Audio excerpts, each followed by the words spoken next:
والخطايا أو كما قال hadis sahih riwayat Imam Muslim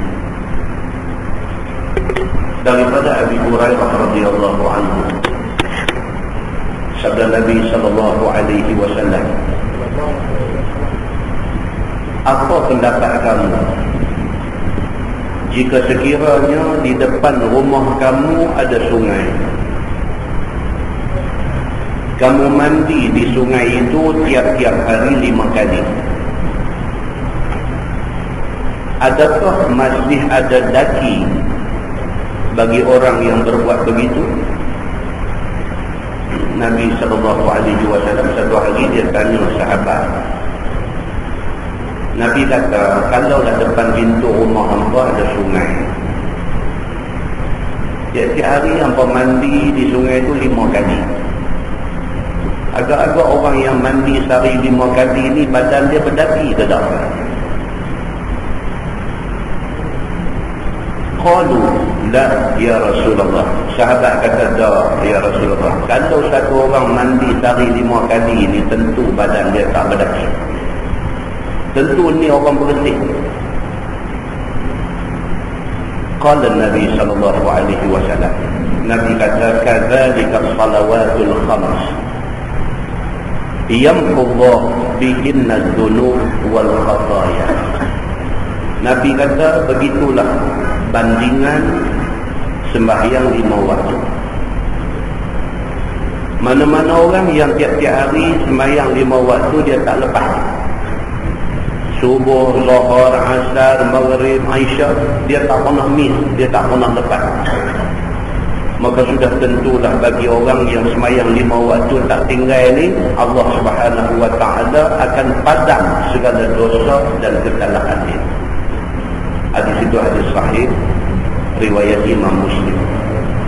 Muslimin dan muslimah yang dirahmati Allah sekalian, daripada hadis ni dapat kita faham mana ada manusia tak ada dosa. Orang Melayu kata, mana ada bumi tak pernah kena hujan. Sepanas-panas, sekering-kering gurun Sahara pernah hujan. Tidak ada satu bumi dalam dunia ni tak pernah kena air hujan. Samalah manusia, tidak ada manusia yang tak berdosa, melainkan mereka yang dimaksumkan oleh Allah seperti Nabi sallallahu alaihi wasallam. Lain daripada Nabi, dosa hari-hari. Beza manusia ni, dosa besar dengan dosa kecil, banyak dosa dengan sikit dosa.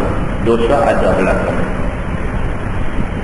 Jadi Nabi SAW bagi satu jalan keluar kepada orang yang buat dosa ni. Nabi kata apa?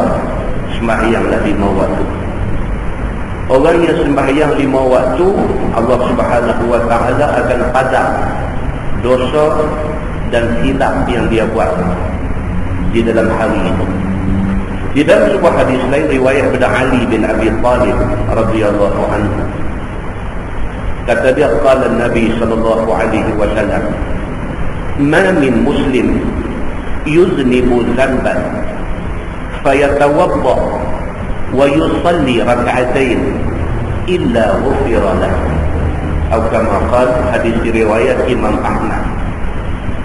Nabi SAW bersabda, Nabi kata, mana-mana orang Islam yang ada buat satu dosa, siapa-siapa pun orang Islam yang ada buat satu dosa, fayatawadda wa yusalli rak'atain, lepas tu dia ambil ayat semayang, dia semayang 2 rakaat, illa ghufira lahu, melainkan Nabi kata Allah ampun dosa dia. Semayang ni juga semayang yang banyak orang Islam buat mudah, buat ringan, buat tak ambil berat, buat tak ketok. Rupa-rupanya besar peranan dia dalam hidup kita di dunia dan besar manfaat dia waktu kita di akhirat itu. Maka Nabi SAW pesan lagi sekali, dia kata, mana-mana orang Islam yang buat dosa, dia berwudu. Kalau tak semayang sekalipun, berwudu menggugurkan dosa. Nabi SAW satu hari duduk dengan sahabat. Tiba-tiba Nabi bangkit dengan tongkat Nabi dipukul ranting satu pokok. Dalam tafsir Ibnu Katsir dia bawa hadis ni. Nabi duduk dengan sahabat, tiba-tiba Nabi bangkit dengan tongkat dia, Nabi pukul satu pokok, pukul ranting pokok tu luruh daun. Nabi berani dekat sahabat, Nabi kata, nampak tak apa yang terjadi dah ni? Sahabat kata, nampak, kami nampak daun luruh. Nabi kata, beginilah dosa hampa luruh kalau hampa ambil ayat semayang dan hampa sembahyang. Nabi SAW kadang-kadang cara terbiah dia, cara didik dia buat benda macam tu. Dia tunjuk satu benda yang orang muda ingat. Dia nak gambarkan luruhnya dosa daripada orang ni macam mana luruh daun kering daripada pokok. Muslimin dan muslimah yang dirahmati Allah sekalian. Di dalam sebuah hadis riwayat daripada Abi Hurairah radhiyallahu anhu, kata dia, qala Nabi sallallahu alaihi wasallam, as-salawatul khams wal jum'ah ila al-jum'ah wa ramadan ila ramadan mukaffiratun lima bainahunna majtunibatil kabair, atau kama qala, hadis sahih riwayat Imam Muslim. Nabi SAW bersabda, Nabi kata, as-salawatul khams, sembahyang yang 5 waktu ni, subuh, zuhur, asar, maghrib, isya ni, dan juga wal jum'ah ila jum'ah, antara satu jemaah dengan satu jemaah, dan juga wal ramadan ila ramadan, dan juga antara Ramadan tahun ni dengan Ramadan nak mai esok ni. Mukaffiratun lima bainahunna, dia boleh mengkifaratkan dosa yang ada di antara keduanya.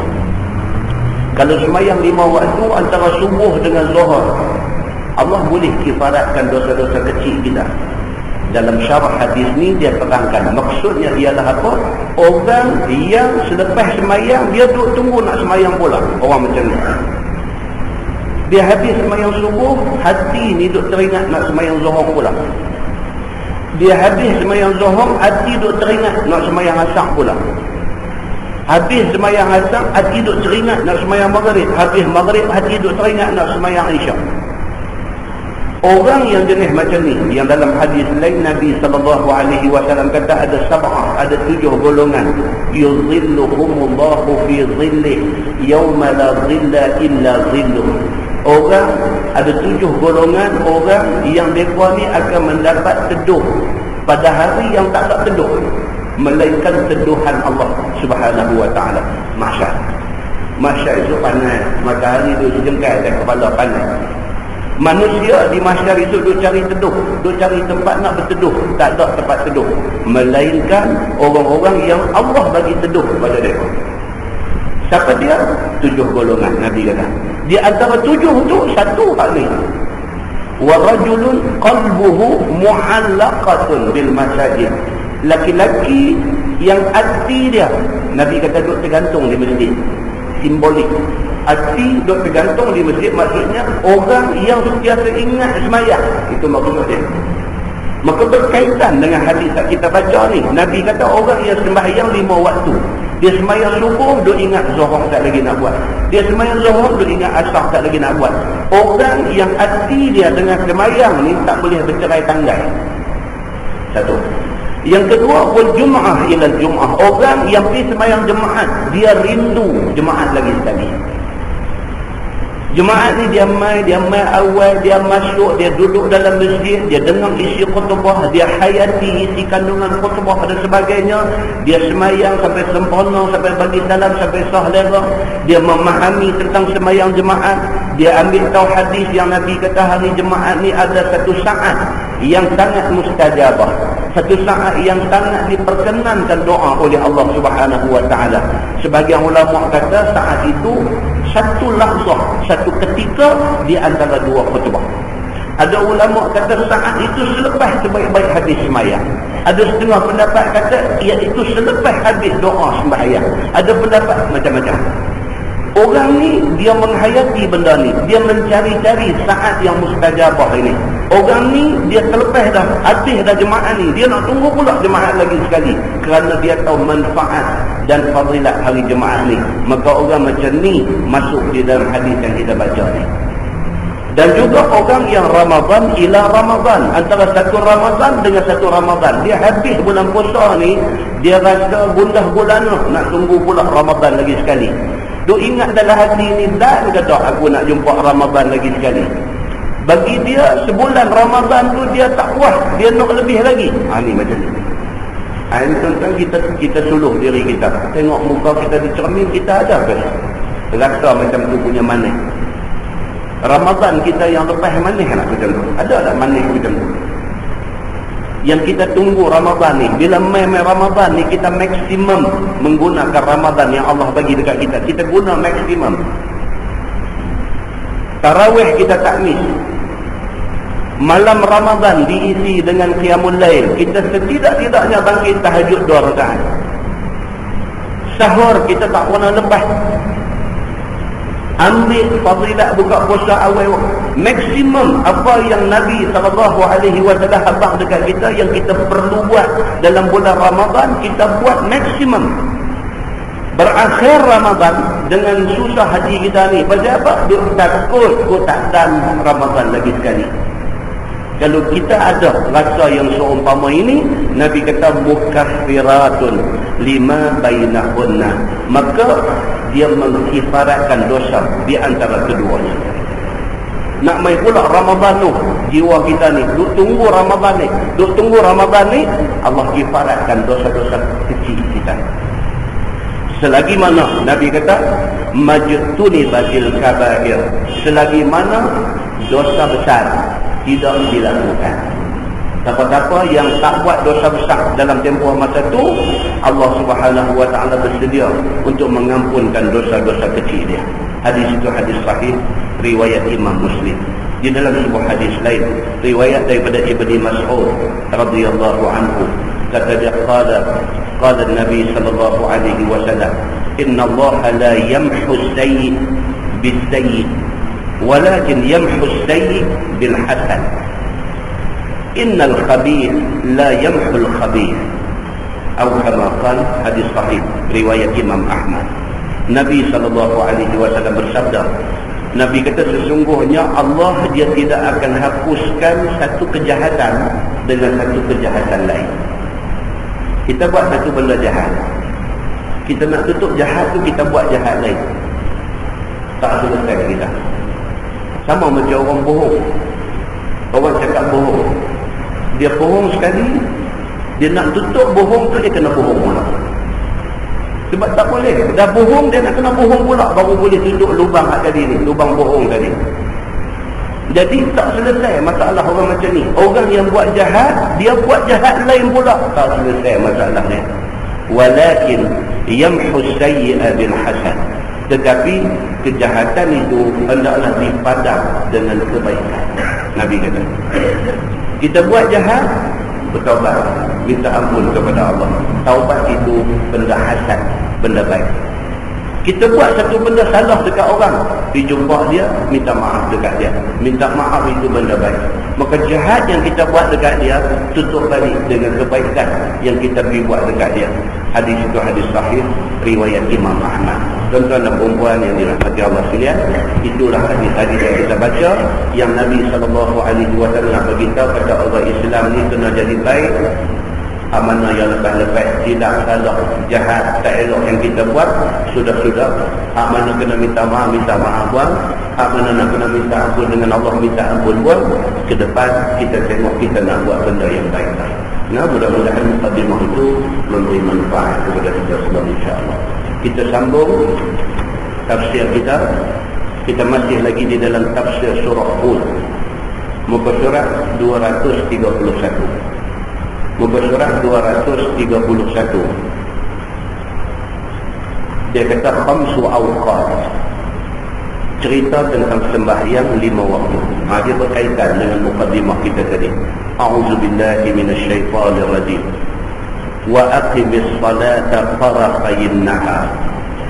dan dirikan olehmu akan sembahyang 5 waktu pada 2 tepi siang hari, iaitu di antara pagi dan petang. Maknanya sembahyang subuh, zuhur dan asar. Itu dia. Dalam Quran dia tak bagi tahu sembahyang satu-satu ni. Quran tak bagi tahu tentang sembahyang subuh, tentang sembahyang zuhur, tak ada. Hadis yang bagi tahu benda ni secara detail. Quran dia sebut secara general, secara umum. Allah kata wa aqimis salata tarafayn nahar, dan dirikanlah sembahyang di antara 2 siang, di antara 2 tepi siang. Awal siang pagi sembahyang apa? Subuh. Ujung siang nak masuk malam apa dia? Sembahyang asar. Maka di antara tu ada 3 sembahyang, subuh, zuhur dan asar.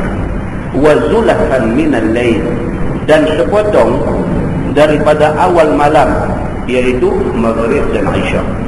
Bila masuk malam aja, sebahagian daripada awal malam ada 2 sembahyang, iaitu sembahyang maghrib dan sembahyang isyak. Maka ayat ni Allah Subhanahu wa taala suruh kita orang Islam ni sembahyang 5 waktu. Siang ada 3 sembahyang, malam ada 2 sembahyang fardu. Selebih daripada itu adalah sembahyang sunat.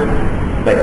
Firman Allah, innal hasanat yuzhibna sayyi'at, bahwasanya segala ibadah, yakni amal kebajikan seperti sembahyang 5 waktu dan lainnya itu menghilang ia akan segala maksiat dengan dosa, iaitu dengan melakukan dosa-dosa kecil.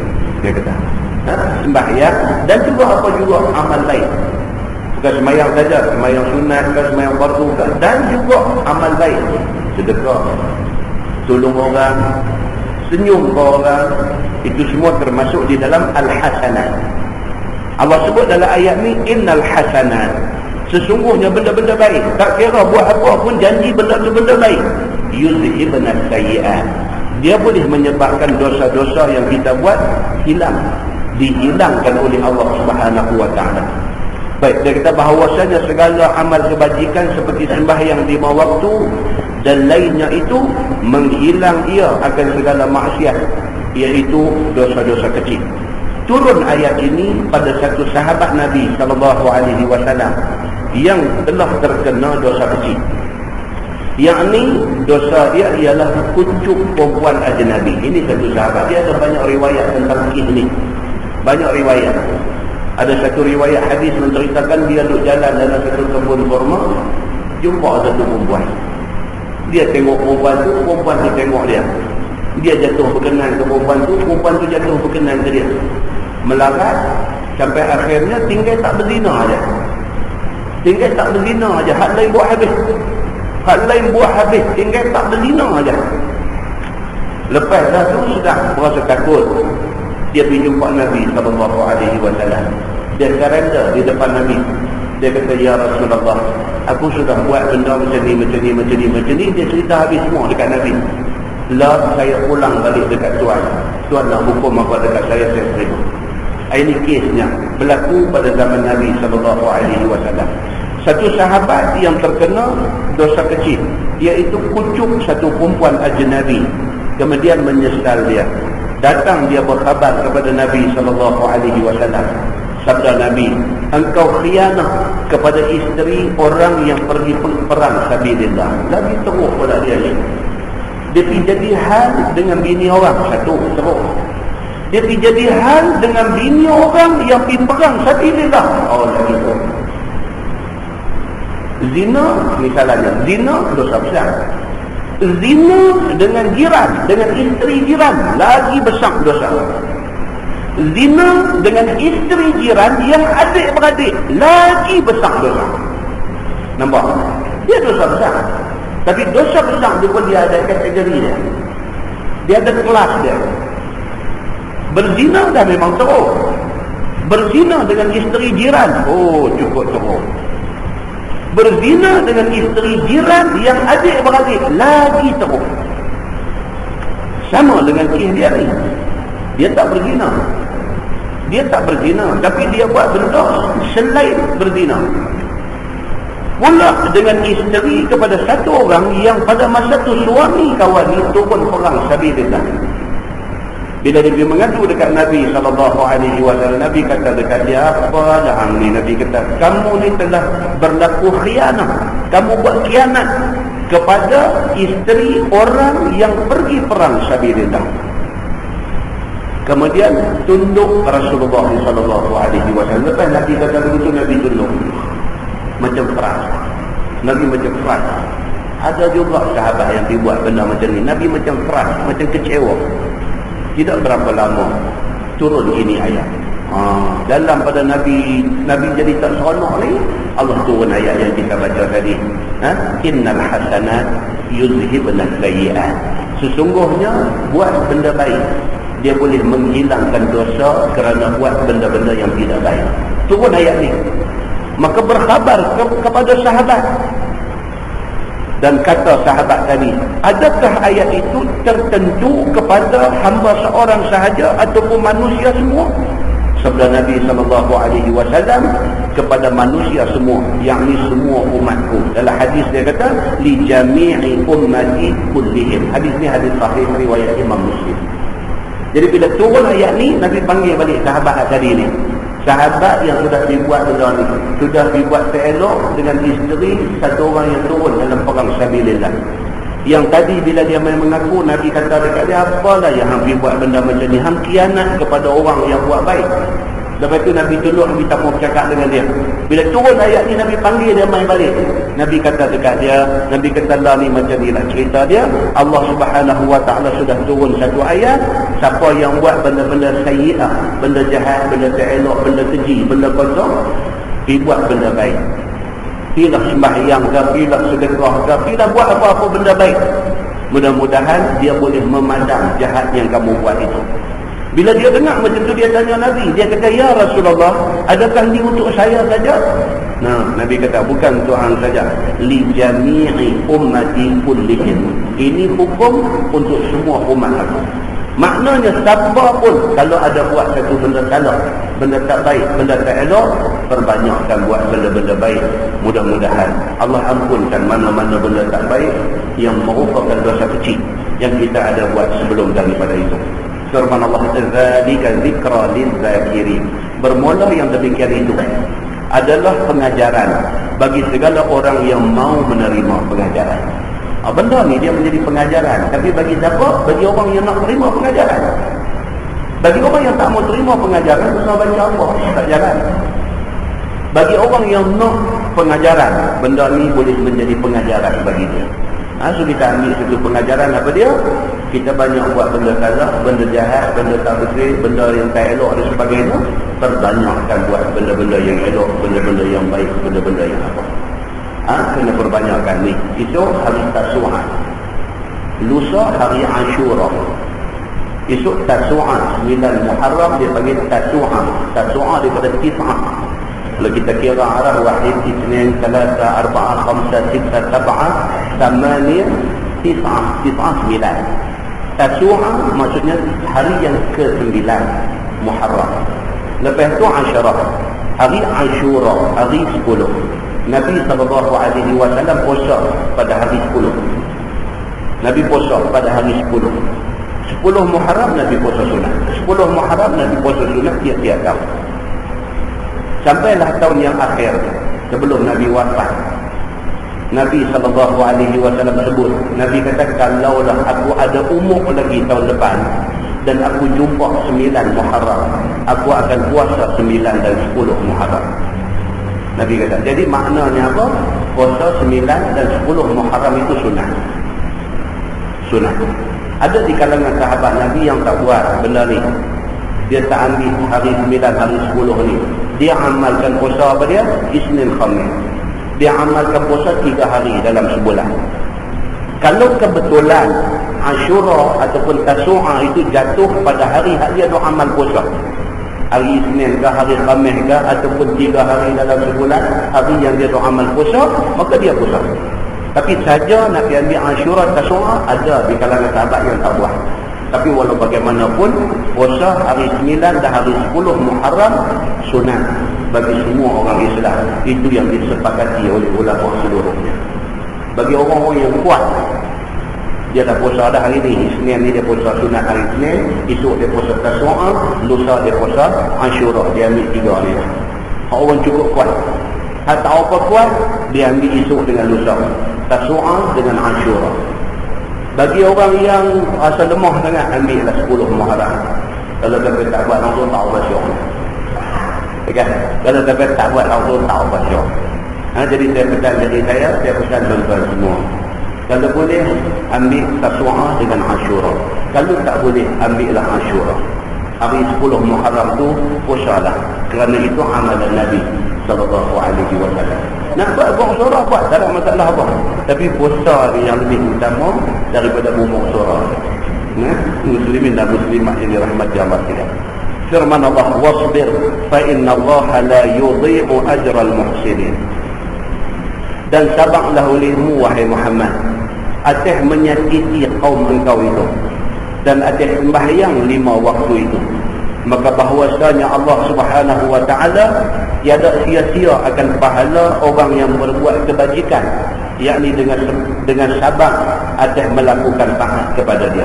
Ayat ni Allah Subhanahu wa ta'ala pesan apa dia? Wasbir, sabar, Tuhan kata. Sabar ni banyak benda. Sabar bila kena susah, dia ni semua orang tahan. Sabar bila Allah bagi nikmat, dia ni banyak orang tahan. Sabar dia atas susah payah yang Allah bagi, ramai orang boleh buat, dia tahan dengan susah payah. Tapi bila Allah bagi kesenangan, dia tidak sabar dengan kesenangan itu. Maka sabar yang dimaksudkan dalam ayat ni dua-dua sekali. Sabar dalam nak melakukan ketaatan, sabar di dalam nak menjauhi benda-benda yang tak boleh kita buat, sabar apabila Allah uji kita, sabar. Fa innallaha la yudhi'u ajral muhsinin. Maka sesungguhnya Allah Subhanahu wa ta'ala itu dia tak akan sia-siakan orang-orang yang buat benda-benda baik. Allah tak akan sia-siakan. Satu benda baik kita buat, pahala dah. Tuhan tak pernah miss bagi pahala kepada orang buat baik ni, tak pernah miss. Walaupun benda tu benda kecil pada sangka manusia, mungkin di sisi Allah Subhanahu wa ta'ala besar pahala dia. Allah tidak pernah miss daripada bagi pahala orang-orang yang buat kebaikan. Firman Allah, "Falaula kana minal qurun min qablikum ulu baqiyatin yanhauna 'anil fasadi fil ardi illa qalilan mimman anjayna minhum." Maka mengapa tidak ada daripada qurun dahulu kala itu orang yang mempunyai agama dan kelebihan akal yang mau menegah mereka daripada buat fasid di dalam bumi, melainkan sedikit sahaja daripada mereka itu yang telah kami lepas mereka daripada binasa, yakni yang dibinasa kaumnya. Tuhan seolah-olah berasa kesal dengan manusia ini. Tuhan kata, awas kebanyakan orang-orang yang ulu baqiyah. Ulu baqiyah ni maksudnya orang yang Allah bagi kelebihan.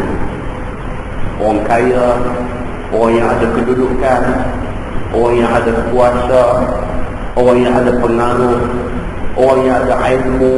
Ini semua dia panggil ulu baqiyah. Tuhan kata, awaslah orang-orang yang aku bagi kelebihan. Mereka ni tak mau nak buat kerja amar ma'ruf nahi mungkar. Tuhan kata sepatutnya orang yang aku bagi kelebihan, mereka ni kena lebih lagi buat kerja ni. Tuan-tuan, kalau kita ketua, kita jadi Perdana Menteri, senang kita nak buat apa atas negara kita ni.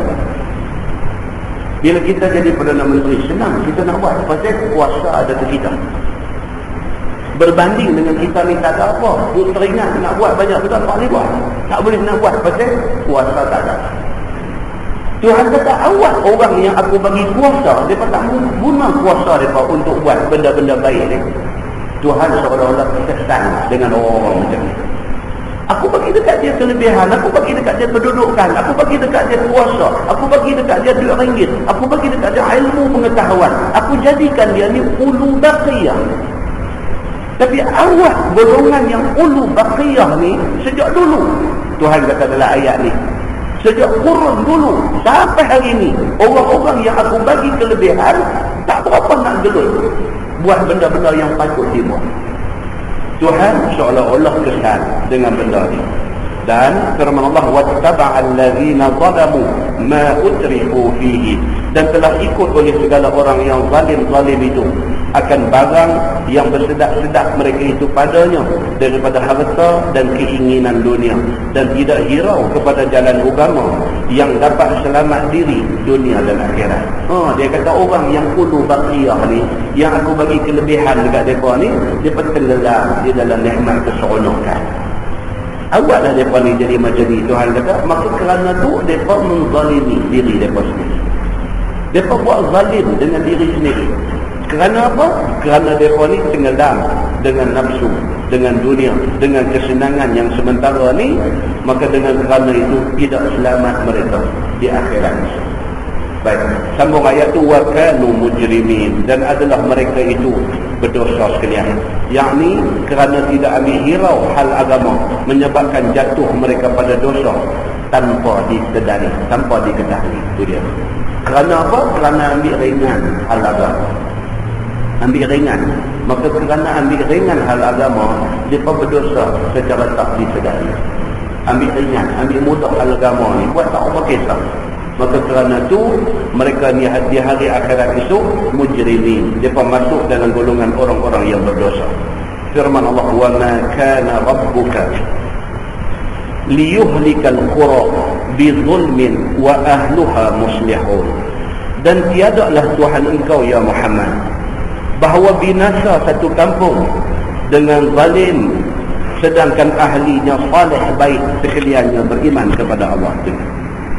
Tuhan kata dalam ayat ni, Tuhan tak pernah sekali pun buat zalim kepada mana-mana penduduk negeri. Tak pernah. Kalau sekiranya penduduk negeri itu saleh, orang yang baik-baik, Tuhan tidak akan buat zalim dekat mereka.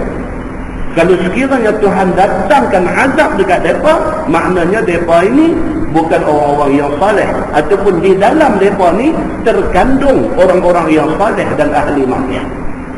Macam kita kata Palestin hari ni lah tuan-tuan. Oh sedih. Kalau cakap saja Palestin ni cukup sedih. Kadang-kadang tak mau tengok berita dalam televisi ni. Tak mau tengok. Pasti tengok. Saya beli tu hadut pam darah tinggi tu. Dia tengok benda begitu saja pam ni. Dia naik. Geram tak boleh buat apa. Geram tak boleh buat apa. Sakit hati ke Zionis Yahudi ni satu. Yang tu kita duk baca tafsir ni, duk cerita Yahudi jahat ni, tak habis cerita mereka ni. Sakit hati ke Mesir. Mesir ni negeri yang diperintah oleh orang Islam, yang majoriti penduduknya Islam. Tutup pintu, tak mau bagi masuk bantuan apa dekat Palestin ni. Yang ni, yang darah duk naik ni, dia tutup pintu. Israel atau orang Arab sebut Palestin berkembang border dengan dia. Dia tutup pintu, dia buat tembok, dia buat perawat duri. Bila Amerika kenakan sekatan, segala-gala sekatan kepada Palestin, sekat tak bagi masuk makanan, sekat tak bagi masuk ubat-ubatan, sekat sebarang bantuan, sekat segala-galanya. Bila Amerika suruh sekat ni, yang Mesir ni disekat sama. Presiden dia pun mengucap asyhadu an la ilaha illallah wa asyhadu anna Muhammadar Rasulullah, sama dengan orang Islam Palestin mengucap sama. Dia tutup simpanan. Dia tak bagi sebiji kurma pun masuk ke Palestin ni. Satu biji Panadol pun dia tak bagi masuk melalui sempadan dia ke Palestin ni. Pasal apa? Pasal takutkan mereka. Takkan tak selesai masalah ni. Pasal apa Allah biar benda ni jadi macam ni? Pasal rakyat Palestin ni pun sendiri macam-macam cerita mereka ni. Macam-macam cerita. Kita duk tengok gambar tu pun tahu dah keadaan mereka yang keluar main dengan rambut aurat tak tutup, rambut rengkuai kala-kala pun ada lagi. Macam ni punya duk kena, ingatlah dekat Allah. Tak juga. Muslimin dan muslimat yang dirahmati Allah sekalian. Satu dunia orang Islam ada 1.3 bilion. Tak boleh buat apa. Rakyat Yahudi ni 30 juta aja. 30 juta aja rakyat Yahudi hari ni 30 juta. Islam tak boleh buat apa kat dia. Tak boleh nak buat apa kat dia. OIC pun jadi tak ada suara. Gabungan negara-negara Islam satu dunia pun tak boleh nak buat apa. Majlis Keselamatan Bangsa-Bangsa Bersatu buatlah keputusan apa pun, wakil Amerika dalam Majlis Keselamatan Bangsa-Bangsa Bersatu boleh veto keputusan yang dibuat oleh Majlis Keselamatan Bangsa-Bangsa Bersatu. Dia veto law tu juga. Tak tunggu kata nanti nak balik tanya presiden, tak tunggu dah, law tu juga dia veto. Dia kata tak boleh, keputusan yang dibuat ni suruh buat gencatan senjata, dia kata tak boleh. Pasal apa? Dia bagi alasan yang menyakitkan hati kita. Dia kata apa? Benda ni jadi, dia kata punca daripada Islam, punca daripada Hamas. Yang Hamas ini dia kata teroris, yang dia tidur bunuh orang dah berapa hari dah. Angka kematian meningkat tiap-tiap hari. Ni dah nak mencicah 600 orang dah. Perempuan mati, budak kecil yang tak tahu apa pun mati, apa semua mati. Dia kata tak salah. Dia kata yang salah ni pasal apa? Pasal yang mula ni Hamas. Dia kata Hamas tembak roket ke Israel, kerana tu Israel langgar main. Dia kata apa yang Israel buat ni adalah lanjutan daripada tindakan Hamas. Dia kata menyakit hati sungguh tuan-tuan. Walhal mula di mana? Mulanya dia sekat segala-galanya daripada nak masuk ke Palestin. Itu mula dia. Semua satu dunia tahu siapa salah, tapi dia tak kata dia salah, dia kata Islam salah. Muslimin dan muslimah yang dirahmati Allah sekalian, nasib orang Islam, senjata orang Islam, silahul mukmin ni apa dia? Doa. Doa ni senjata orang Islam. Doa orang Islam hari ni tumpul, tak jalan. Pasal apa? Pasal orang Islam hari ni dah macam-macam cerita dah. Dah jadi dalca dah. Orang Islam hari ni dah tak cantik dah. Tak tahulah dalam dunia ni tinggal berapa orang. Tinggal berapa orang dalam dunia ni yang kalau angkat tangan minta Tuhan boleh dengar. Tak tahu. Maknanya yang angkat tangan ni Tuhan dengar. Dia angkat tangan ni macam mana Nabi SAW angkat tangan. Tuhan kata, Muhammad, hang minta, bolehkah aku tak tunai permintaan hang? Nak cari macam ni punya orang dalam dunia ni. Ada ke tak ada? Kalau kita baca hadis tentang syafaat Nabi SAW di mahsyar, itu syafaat Nabi. Sekumpulan manusia ni pergi nak minta syafaat di mahsyar itu, pergi cari Nabi Adam. Nabi Adam kata aku tak boleh tolong. Pergi cari Nabi Nuh. Nabi Nuh kata aku tak boleh tolong. Pergi cari semua tak boleh. Sampai kepada Nabi Muhammad SAW.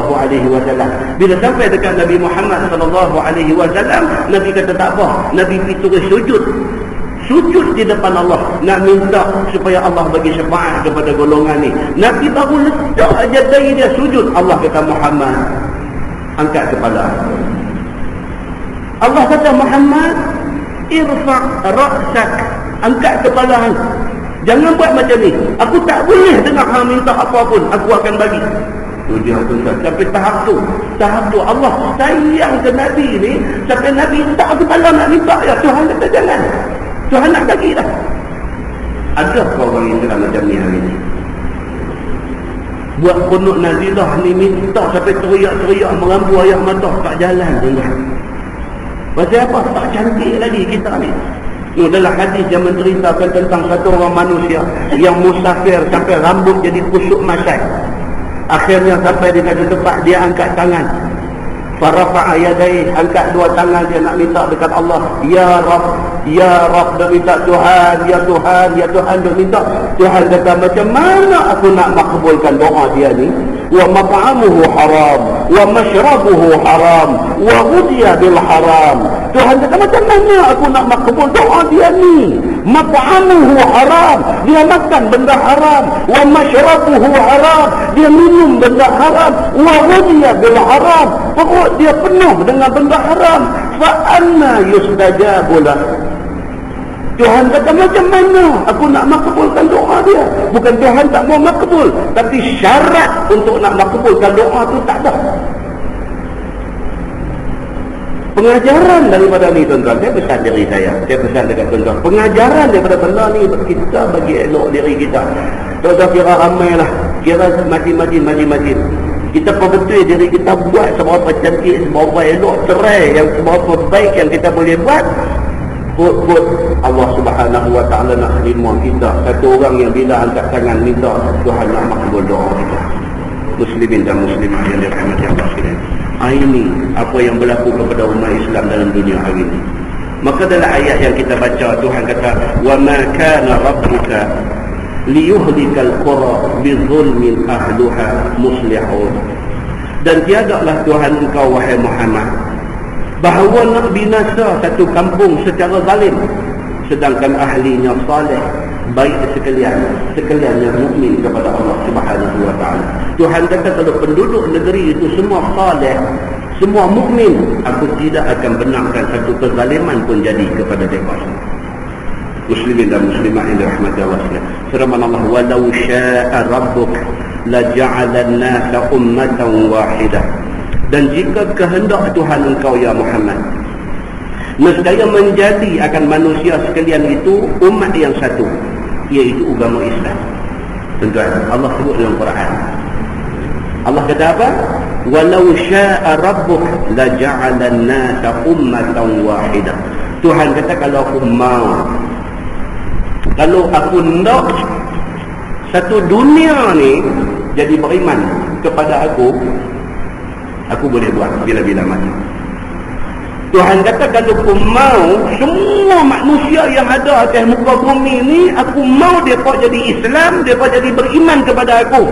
Tuhan kata aku boleh buat, tak ada susah Maksud ayat ni apa dia? Tuhan tak mau begitu.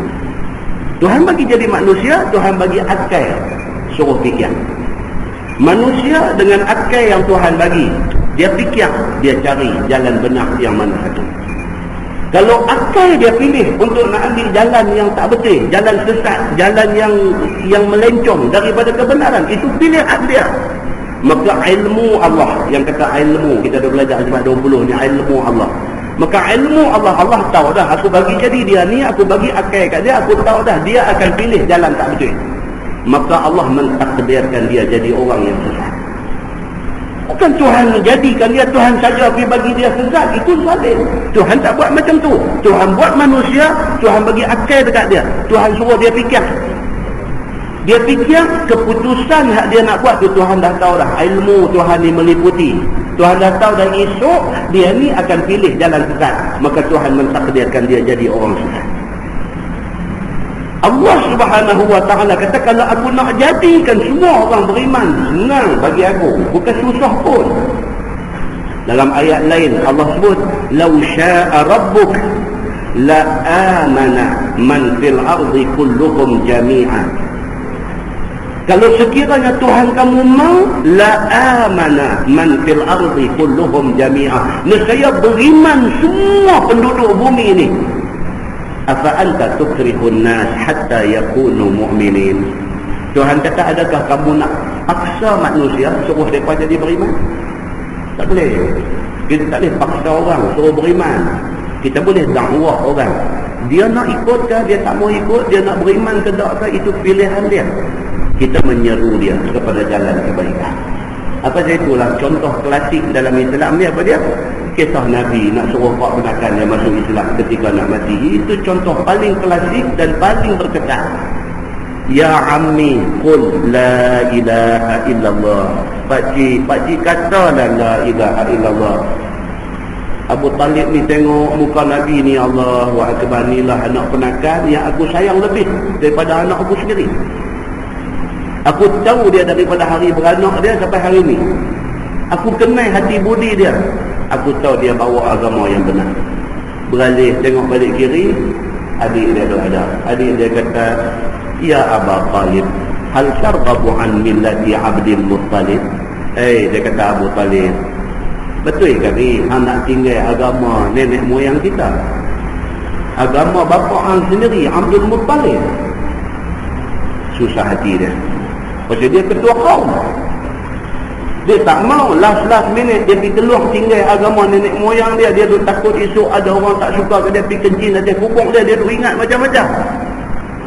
Nabi ni beralih Haji Abu Talib, dia kata, "Ya ammi qul la ilaha illallah." Pakcik katalah la ilaha illallah. Pakcik kata yang tu aja cukup, yang lain saya uruskan juga. Tak boleh berdoa. Pasal apa? Innaka la tahdi man ahbabta walakinna Allah yahdi man yasha. Muhammad, kamu tak boleh bagi hidayah pada siapa yang kamu nak, tapi aku bagi hidayah kepada siapa yang aku nak. Kamu tak boleh bagi hidayah kepada siapa yang kamu sayang. Kamu sayang Abu Talib, Tuhan kata aku tahu, tapi hidayah bukan kerja kamu. Aku bagi kepada siapa yang aku nak. Tuan-tuan, makna yang paling dalam daripada contoh klasik tadi apa dia? Kita ni kena syukur kepada Allah. Allah pilih kita jadi orang Islam, jadi beriman, jadi mau main masjid, jadi mau mengaji. Ni Tuhan pilih. Tuhan pilih kita ni. Kalau tidak tak mai kita malam ni. Tuhan pilih kita teringat nak mai. Tuhan pilih kita jadi mau ke agama. Tuhan pilih kita ni jadi manusia yang bangga dengan agama. Tuhan pilih kita ni jadi orang yang apabila orang bercakap lebih kurang pasal agama, kita berasa sensitif. Tuhan pilih kita. Berapa ramai orang yang nama Islam, tapi orang cerca Islam depan dia tak berasa apa. Bahkan berapa ramai orang yang nama dia Islam, mulut dia sendiri cerca Islam. Muslimin dan muslimat yang dirahmati Allah sekalian, Allah bagi kat kita lagu hari ni buat alhamdulillah, cukup baik dah. Atas kita lah nak berelok lagi untuk ke depan ni. Muslimin dan muslimat yang dirahmati Allah sekalian. Baik, sambung ayat tu dia kata wala yazaluna mukhtalifin, dan sentiasalah mereka itu bersalah-salahan, yakni agama yang banyak yang ada. Kerana itulah macam-macam agama ada atas dunia ni. Macam-macam agama lain daripada Islam ni, macam-macam agama. Dalam tajuk Islam tu saja pun macam-macam doa. Dalam tajuk Islam tu saja pun, hak luar tajuk Islam nama agama lain terus ni tu nak kata lah. Hak dalam tajuk Islam ni macam-macam juga doa. Hak dia pergi buat haji di kampung apa pun ada orang buat haji juga. Musim juga labbaik Allahumma labbaik juga, tapi dia buat di kampung lain, dia tak pergi Mekah. Ada juga tajuk Islam lah, dia pergi jadi lagu tu. Zikir ratib sampai terloncat-loncat pun ada juga tajuk Islam, tapi dia pergi zikir, dia pergi ratib sampai loncat. Yang Nabi tak pernah buat, dia pergi buat. Tajuk Islam juga pergi buat lagu tu, ada juga. Inilah yang Allah Subhanahu wa taala kata wala yazaluna mukhtalifin, maka sentiasalah akan ada mereka yang bersalah-salahan ni, yakni agama-agama yang banyak-banyak ni sentiasa akan ada. Ada Yahudi, ada Nasara, ada Majusi, ada musyrik, ada Muslim dan sebagainya. Macam-macam agama tu ada dalam dunia ni. Dan bagi tiap-tiap satu agama itu ahlinya bersalah-salahan pula. Itu dia kata. Tiap-tiap satu tu pula macam-macam. Yahudi pun ada berpecah sampai 71 firqah. Untuk hadis yang kita dah baca, iftaraqatil yahud ala 71 firqah. Nabi kata dekat-dekat nak ujung umur Nabi dah. Nabi kata iftaraqatil yahud ala 71 firqah. Nabi kata akan berpecah Yahudi ni kepada 71 puak. Yahudi ni atas-atas tuan-tuan, dia ikut Taurat. Taurat ni kitab samawi. Allah buat turun Taurat ni. Taurat asal tu Allah buat turun kepada Nabi Musa. Siapa yang ikut Taurat macam yang Allah buat turun dekat Nabi Musa, mereka betul. Siapa yang modify Taurat yang Allah buat turun tu, mereka tak betul. Sama lah macam kita Islam pun, siapa yang ikut Quran macam yang Allah buat turun dekat Nabi Muhammad tu, dia betul. Siapa yang modify Quran tu, dia dah jadi takdir. Macam ni jadi dah. Maka dia beritahu dekat kita di sini. Dia kata tiap-tiap satu agama tu pula bermacam-macam pula. Yahudi berpecah kepada 71 firqah, 71 puak. Nasara pecah kepada 72 firqah. Dalam hadis Nabi kata waftaraqatin nasara ala 72 firqah. Pecah Nasara ni kepada 72 puak. Nasara ni Injil, kitab yang Allah buat turun dekat Nabi Isa ni kitab Injil.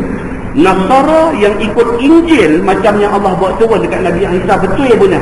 Mereka betul. Hak mana yang pindah Injil, mereka tak betul. Pecah mereka ni di bawah tajuk Nasara saja pecah kepada 72 puak. Dia kata Dan dia kata pecah pula muslimin, orang-orang Islam ini kepada 73 firqah. Dalam hadis Nabi kata waftaraqatil islami waftaraqati ummati, dan berpecah umat aku agama Islam ni ala 73 firqah, kepada 73 kaum. Ni dalam Islam ni saja dia ada 73 macam, gelong kok tu, gelong kok ni, macam-macam jadi dalam Islam ni saja dia kata. Dan masing-masing itu, dan masing-masing satu firqah itu, dan masing-masing itu ada satu firqah masuk syurga. Dalam kalangan Yahudi 71 tadi ni, satu betul ni masuk syurga. Dalam kalangan Nasara yang 72 tadi ni, ada satu hak betul ni masuk syurga.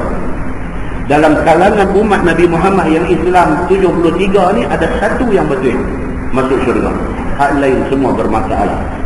Dalam hadis sahabat tanya Nabi, siapa dia hak satu tu? Ya Rasulullah, Nabi kata man ana alaihi wa ashabi.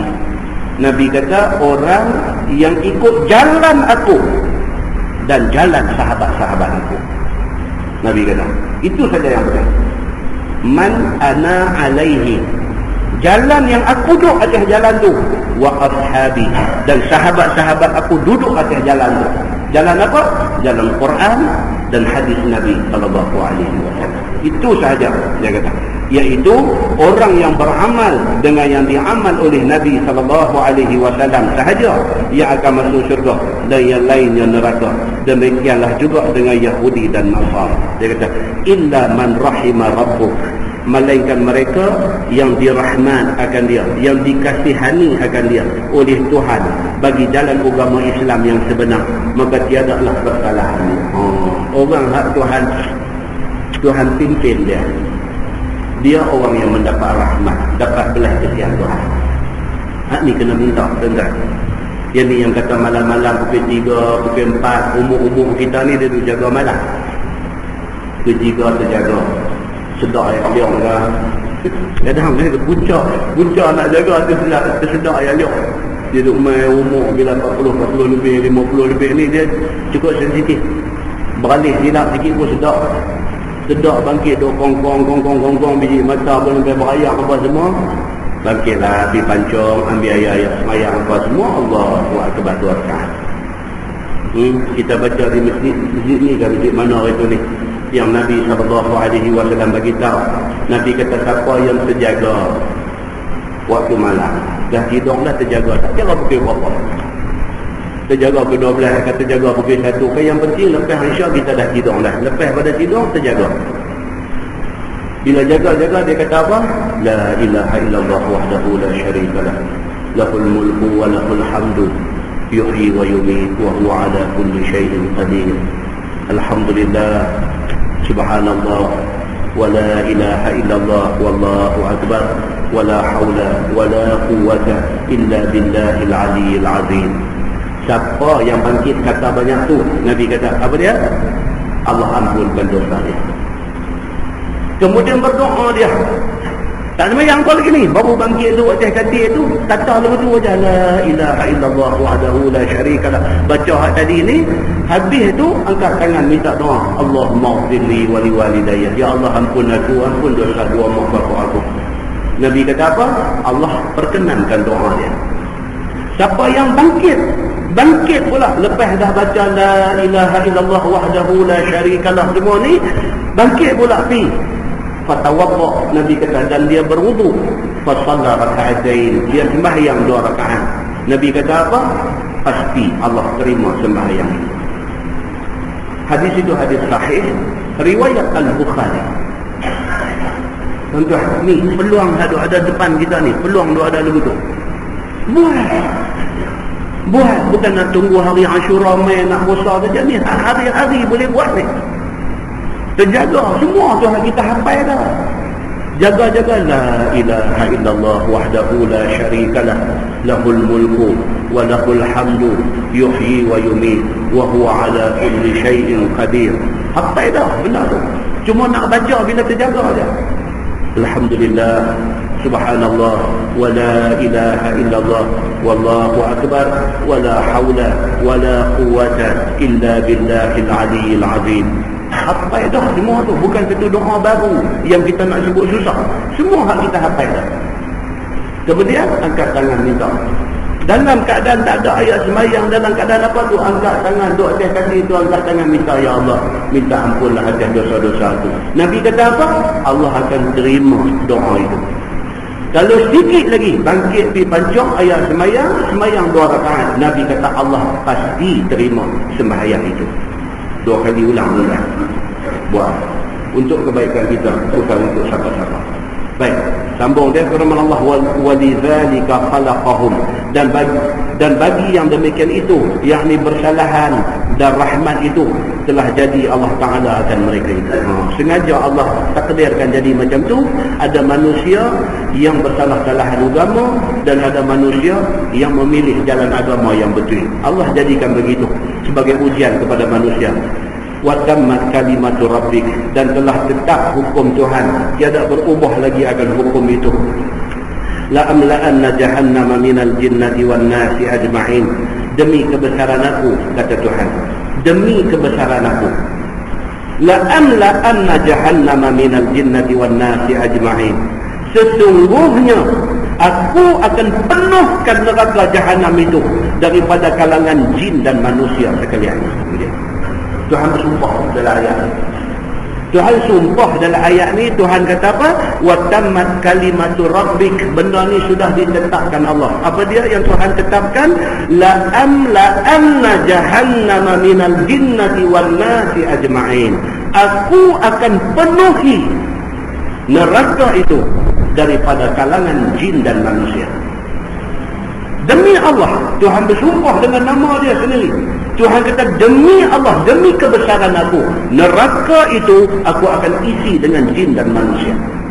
Maksud dia apa, tuan-tuan? Mana-mana orang yang memilih jalan salah, maka mereka lah yang bakal memenuhi neraka Allah Subhanahu wa ta'ala. Firman Allah, wa kullan naqussu 'alaika min anba'ir rusul ma nuthabbitu bihi fuadak, dan tiap-tiap kami kisah atas engkau daripada kisah-kisah segala Nabi yang dahulu daripada engkau itu adalah merupakan barang yang kami tetap dengannya akan hati engkau. Itu dia. Tuhan kata ni yang kami duk cerita tentang kisah Nabi-Nabi yang dahulu. Tujuan dia apa? Nak bagi Nabi jadi kuat semangat. Allah cerita dekat Nabi kisah Nabi Adam. Nabi Muhammad mana nak tahu, kata dulu ada satu Nabi nama Nabi Adam. Allah cerita dekat Nabi Muhammad kisah Nabi Nuh. Nabi Muhammad mana nak tahu, kata ada satu masa dulu satu Nabi nama dia Nuh. Allah cerita dekat Nabi Muhammad kisah Nabi-Nabi yang sebelum daripada Nabi Muhammad. Tujuan Allah cerita benda ni kepada Nabi Muhammad apa dia? Apa tujuan dia? Supaya Nabi ni jadi kuat hati, jadi kuat semangat. Nabi rasa apa yang dia duk kena lah ni sikit berbanding dengan apa yang Nabi Nuh kena dulu. Nabi boleh rasa macam tu. Ni apa yang aku duk kena hari ni sikit banding apa yang kena kepada Nabi Musa dulu. Nabi rasa macam tu dari segi psikologinya. Nabi kuat semangat, Nabi kuat hati dia untuk nak menghadapi ujian Allah Subhanahu wa ta'ala. Wa ja'aka fi hadhihi al-haq wa mau'izatun wa zikra lil mu'minin, dan datang akan dikau wahai Muhammad pada ini Quran, segala cerita Nabi-Nabi dan kisah Rasul-Rasul itu adalah sebagai yang sebenar. Ni dalam Quran ni bila dia cerita tentang Nabi apa pun, cerita ni semua sebenar. InsyaAllah lepas ni bulan depan kita akan baca surah Yusuf. Buka surat balik kiri itu surah Yusuf. Tuan-tuan, bila kita baca surah Yusuf ni, kita nampak betapa detailnya, betapa tafsilnya, betapa halus Allah cerita tentang kisah Nabi Yusuf ni. Allah cerita dalam surah Yusuf tentang Nabi Yusuf ni, cerita daripada Nabi Yusuf kecil ni. Dia adik kecil, atas dia ada abang berapa orang. Abang-abang ni pula daripada mak mana, daripada 2-3 mak ada, daripada Allah cerita dalam Quran benda ni. Allah cerita pula bagaimana jealousnya, bagaimana cemburunya abang-abang dia kepada dia. Allah cerita pula tentang rencana jahat yang abang-abang dia atok ni. Dia pakai kekpak depan Nabi Yaqub.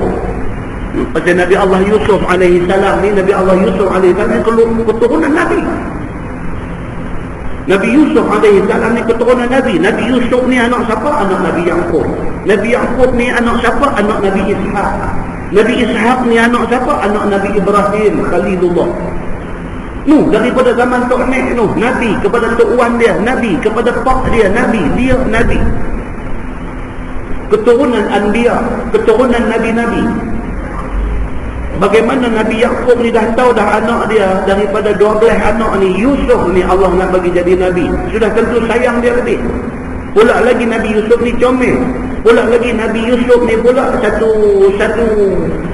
anak yang berbudi pekerti, yang berakhlak tinggi.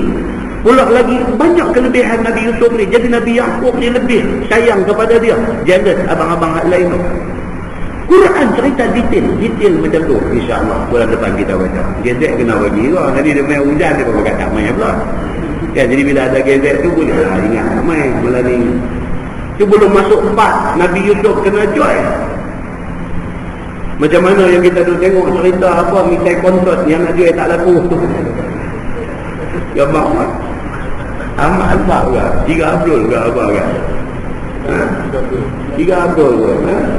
Sampai tak laku dia ni. Hak lain duduk jalan dia ni seorang Lawah ada yang lutih. Dia kata apa punya dia hang ni. Dia kata misai konsert ni punya macam ikut. Dia kata ni tak laku orang ni. Siapa dia ni? Yang macam ikut tuan penasihat berapa persen. Kan? Nabi Yusuf dijual tuan-tuan.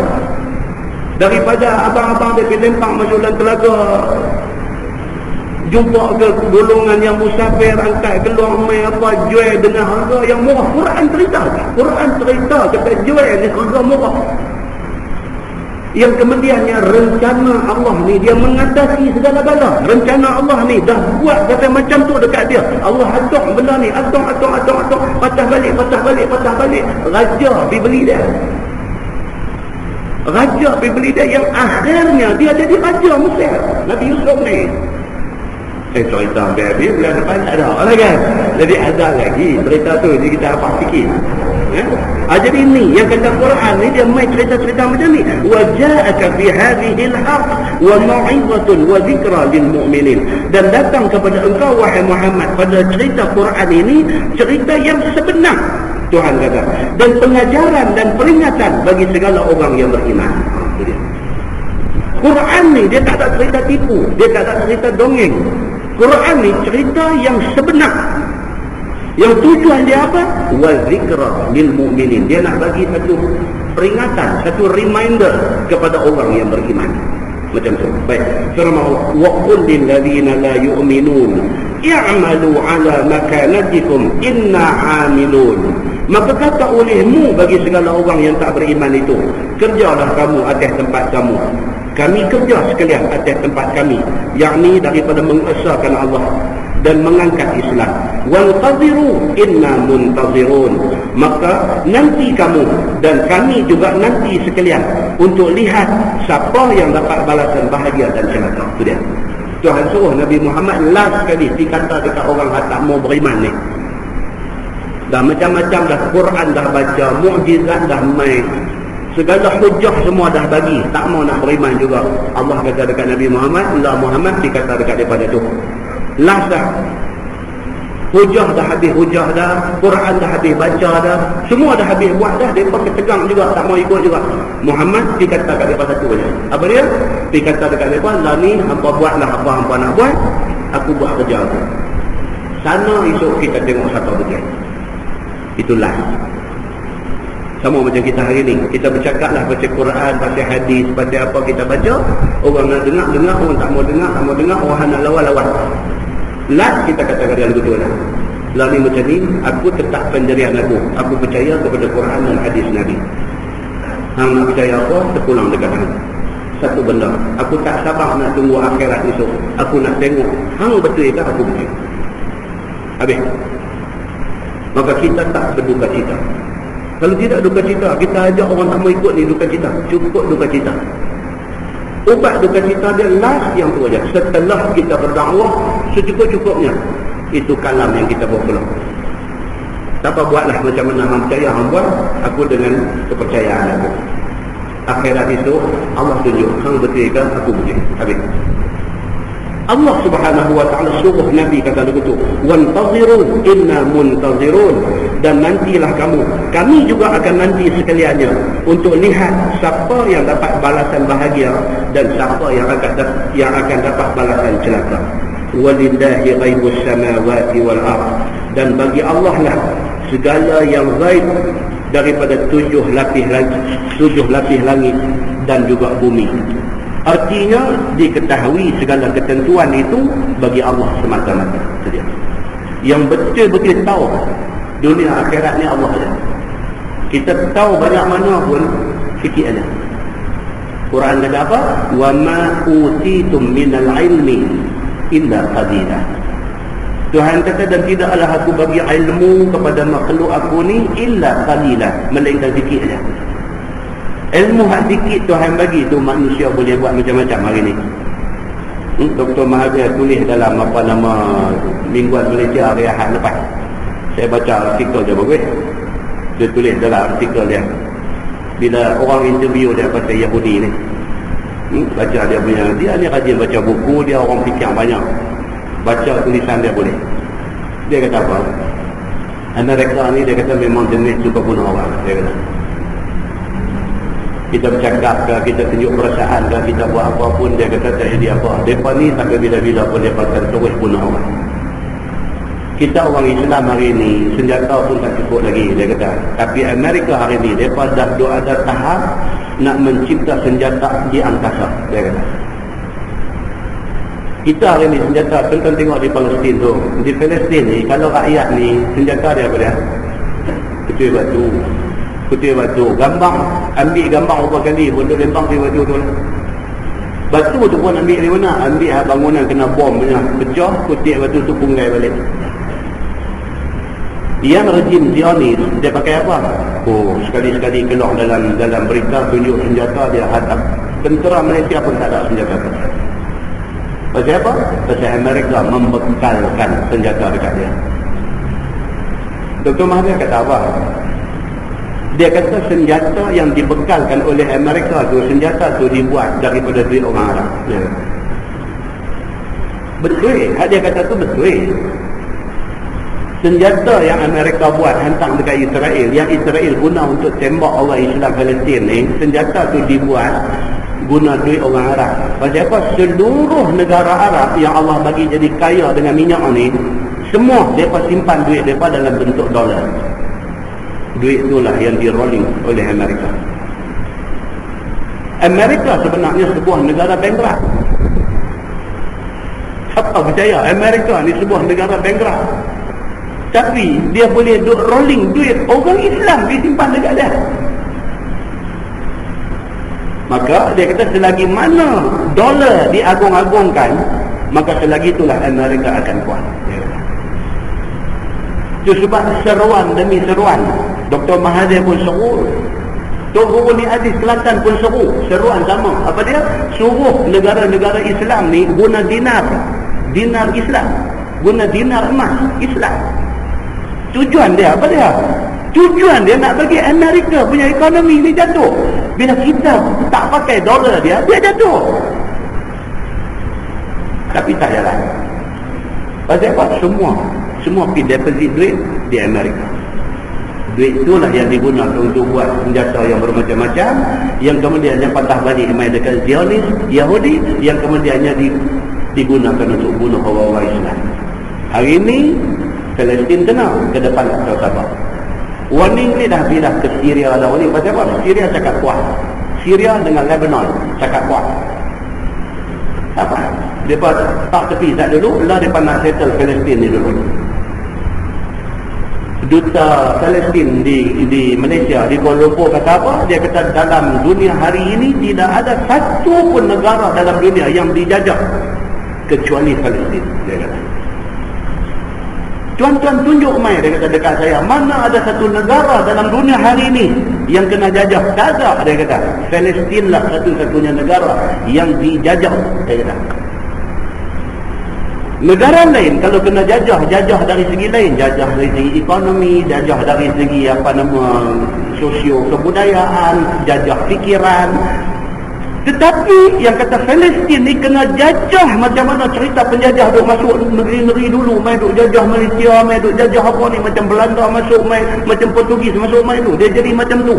Tidak ada lagi dalam dunia ni melainkan Palestin saja yang kena jajah dengan kuasa besar ni. Tuan-tuan.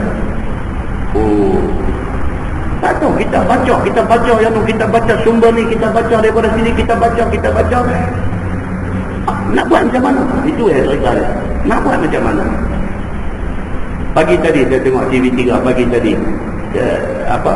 MHI ke apa ni, TV3 pagi ni. Dia interview Profesor Dr. Chandra Muzaffar. Isu Palestin ni satu lagi orang baca banyak, research banyak dan sebagainya. Orang tanya dia pun cakap lebih kurang ada tu juga. Dia bagi buah fikiran dia. Orang tanya pasal apa pergi jadi macam ni? Pasal apa yang Zionis, rejim Zionis ni attack Palestin ni? Pasal apa? Dia start dengan soalan tu. Chandra Muzaffar bagi jawapan yang saya tak pernah dengar siapa-siapa bagi. So dia ni satu orang yang pemikir. Dia bagi satu jawapan. Dia kata apa? Dia kata sebenarnya ini berpunca daripada isu dalaman. Dia kata di Israel. Pasal mereka nak menghadapi pilihan raya. Sikit lagi. Dia kata. Mereka nak menghadapi pilihan raya. Jadi pihak ni, parti yang nak menang dalam pilihan raya ni, dia terpaksa mengambil hati rakyat dia untuk nak menang pilihan raya. Maka kerana itulah dia ambil kesempatan masa sebelum pilihan raya sikit ni, dia randuk Palestin. Bila dia randuk Palestin, rakyat dia semua tampak, angkat ibu jari. Best dia ni, kita bagi kat dia lagi. Kita pun tak tahu benda tu, macam kita tak baca habis. Soal permusuhan Zionis dengan Islam ini satu cerita lama. Dia kata itu memang ada. Tapi ni pasal apa yang dia buat? Ambil sempena awal Muharram, tuan-tuan. Dia ambil sempena awal Muharram. Ketika orang Islam duk belara, duk palak mata tu, dia ambil, dia pergi serang orang Islam Palestin. Saja dia ambil tarikh tu nak bagi luka hati orang Islam ni bertambah luka. Dia ambil tarikh tu, awal kalender orang Islam tu, hari tu dia ambil untuk nak bagi luka hati orang Islam satu dunia. Orang Islam tak boleh lupa tarikh tu, tak akan lupa. Satu Muharram Palestin kena dengan dia ni. Dia saja purposely dia ambil tarikh tu. Oh tuan-tuan, muslimin dan muslimah yang dirahmati Allah sekalian, doa kena jalan. Kita doa kena bangkit tengah malam, bangkit tak mana yang kita jumpa dalam hadis kata tempat-tempat mustajab doa selain daripada minta untuk kita, minta Allah bagi dekat kita sehat, minta Allah bagi dekat kita murah rezeki, minta Allah bagi dekat kita tetap iman, tetap kita di atas jalan Islam. Selain daripada itu, minta ya Allah bantulah saudara-saudara Islam kita di Palestin. Masuk sekali. Pasal apa? Kadang-kadang pun akhirat esok kita boleh jawab depan Tuhan. Nabi kata man la yahtammu bi amril muslimin falaysa minhum. Nabi kata siapa yang tak mau ambil tahu, tak mau ambil berat pasal hal orang Islam, dia bukan orang Islam. Nabi kata dia bukan daripada kalangan orang Islam. Kita kena ambil tahu, boleh buat tak boleh buat, takat mana boleh buat, itu soal lain. Soalnya kita kena ambil tahu, doa minta dekat Tuhan kena jalan. Muslimin dan muslimah yang dirahmati Allah sekalian, Allah sahaja yang mengetahui tentang hakikat apa yang ada di 7 lapis langit dan di bumi ini. Allah sahaja yang tahu segala-galanya. Wa ilaihi yurja'ul amru kulluh. Dan kepadanya, yakni kepada Allah jualah dikembali segala kerja dunia akhirat ini, daripada bagi pahala ataupun bagi seksa. Fa'budhu wa tawakkal alaih, maka sembahlah olehmu akan dia, yakni akan Allah. Serahlah dirimu kepada Allah Subhanahu wa ta'ala akan segala kerja dunia dan akhirat, maka memadailah Allah akan dia. Tuhan kata apapun kita pulang balik dekat Allah, serah diri dekat dia, kepada dia lah kita bertawakal. Minta ya Allah, kami dah tak ada kederat dah, La haula wala quwwata illa billah. Tak ada kederat, tak ada daya upaya melainkan dengan bantuan Engkau ya Allah. Ya Allah, tolonglah orang Islam di Palestin. Minta tolong. Ya? Wa ma rabbuka bighafil amma ta'malun. Dan tiadalah Tuhan Engkau ya Muhammad lalai daripada barang yang mereka itu buat, sama ada maksiat ataupun taat, pasti dibalas dengan sempurnanya. Ya? Wallahu a'lam. InsyaAllah lepas ini Surah Yusuf. Surah Yusuf.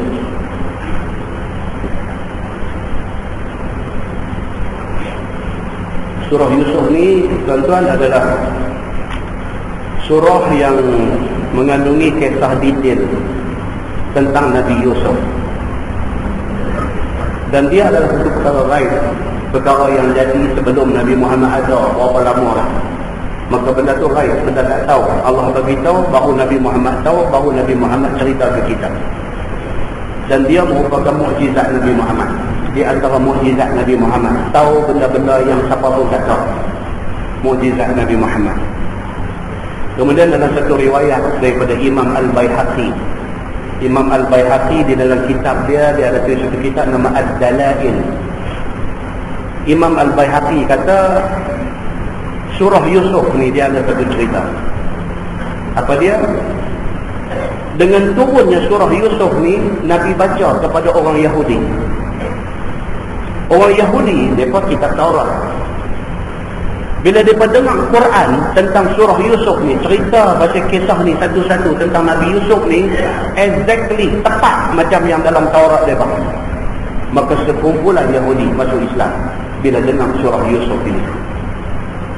Pasal apa? Kita dapat dah ada basic maklumat, basic knowledge tentang benda ni. Bila turun mai surah Yusuf ni, cerita match dengan pengetahuan mereka. Match. Mereka rasa, kalau macam tu betul ni Quran ni. Mereka beriman. Terus masuk Islam di depan Nabi SAW.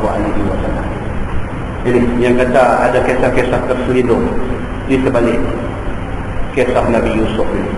InsyaAllah kita akan baca dan kita akan jumpa detail kisah dia macam yang saya cerita kita di sini.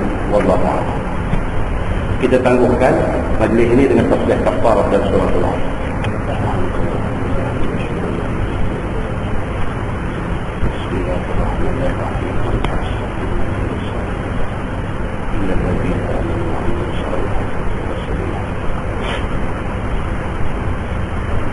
اللهم صل على محمد في الاولين والاخرين وسلم رضي الله تبارك وتعالى عن سادتنا اصحاب سيدنا رسول الله اجمعين.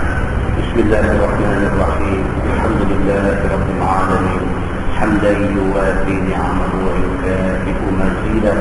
يا ربنا لك الحمد كما ينبغي لجلال وجهك الكريم وعظيم سلطانك.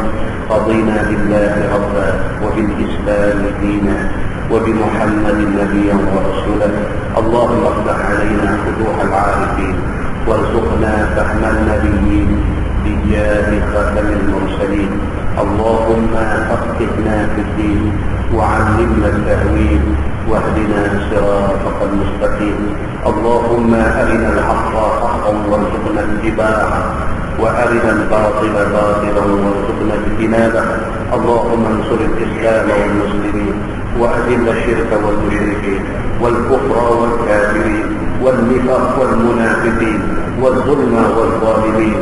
وانصرنا على هؤلاء الذين يوعدوننا ويصدوننا عن سبيل الله.